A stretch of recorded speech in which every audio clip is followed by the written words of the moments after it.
Okay, we pick up again on vectors, and what we want to talk about right now is what we call vector addition. And when we treated vectors geometrically, that is by drawing them on a piece of paper, the operation, or rather the way we had to manipulate them or add them, was by using what we call head to tail. So if you had a vector A, we'll keep it as white, and then you were to add vector A to vector B, or add vector B to vector A, we would use the head to tail method, and this would be vector B. Then the sum of these two would be the line or the arrow that stretches from the tail of the first to the head of the second vector. Of course, if you were adding more than one vector, let's call this the sum. C is going to be A plus B. So if you had more than two vectors to add, you would perform the exact same procedure. You would append the vectors geometrically. That is, the head of the first would be at the tail of the second, and then the sum of all your vectors would be the line or the area that stretches from the tail of the very first vector you began with, and that line would need to stretch to the head of the last vector you ended up with. And that line would represent the vector which is the sum of all your previously added vectors. So this method is quite helpful and very, very powerful for as long as you are able to draw things. Difficulty arises when we need to treat vectors in 3 dimensions. It becomes difficult for us to represent vectors using arrows because we would need a 3rd dimension. This is why we introduced the idea of, this is why the idea of unit vectors or representing vectors in unit vector notation is a lot more powerful. Actually, if we could represent vector A and vector B in unit vector notation, then vector C would be built up by adding the components of vector A with vector B.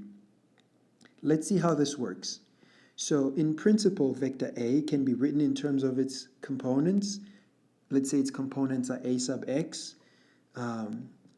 That means this vector A stretches AX units along the x direction, and it stretches AY units along the j direction.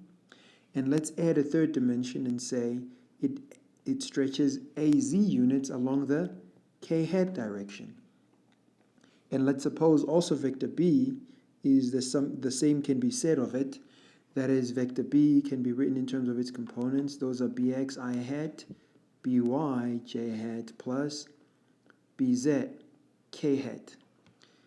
Therefore, the sum of these 2 vectors, actually, we no longer need to represent them as geometrically anymore. We could simply go ahead and treat them analytically.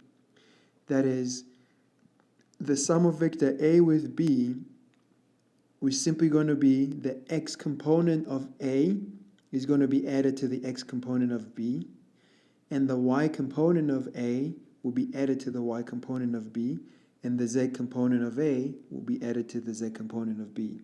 What this is going to look like is that A plus B is going to be A sub x plus B sub x. This will be the x component of this vector here, of vector C. Let's call it, since we said A plus B is going to be C.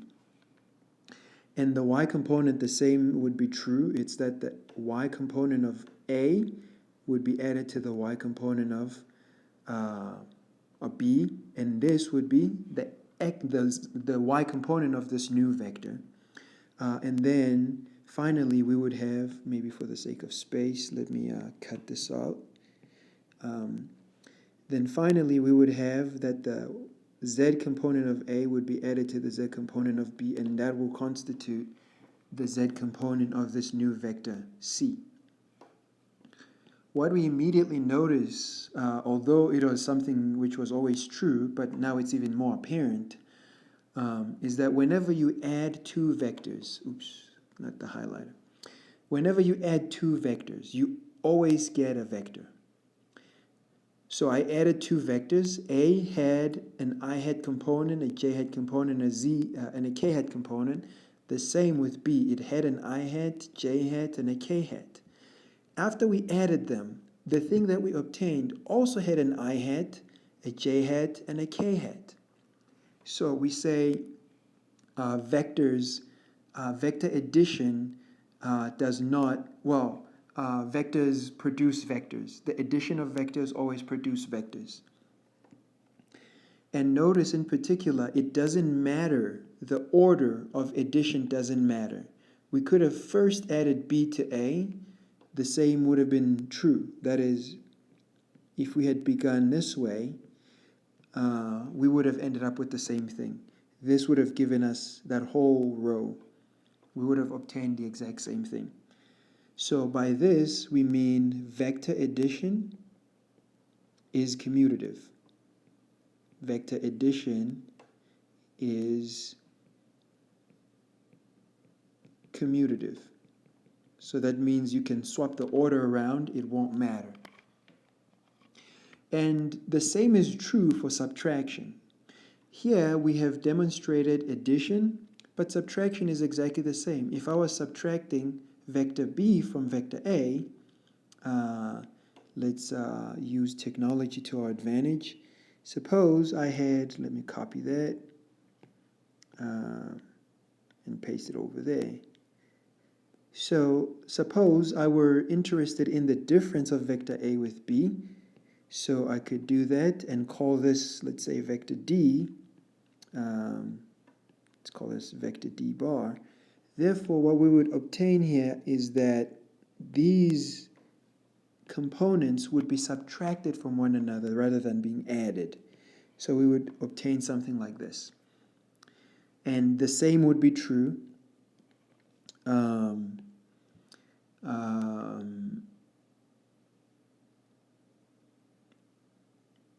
so this is a better and a more powerful method of handling vectors. We don't need to draw any lines anymore, but we don't need to be able to draw any lines anymore. Notice we have just treated a three-dimensional vector without ever needing to draw any lines.